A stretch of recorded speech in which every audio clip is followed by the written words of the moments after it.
escuchar. Aquel que tiene oído, oiga lo que el Espíritu dice a la iglesia.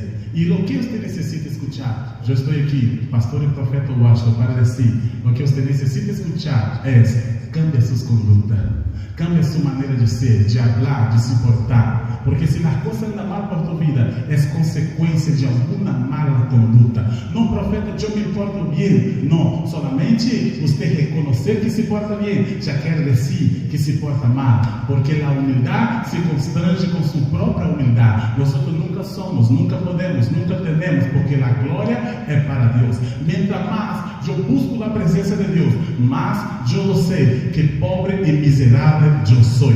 Es tiempo de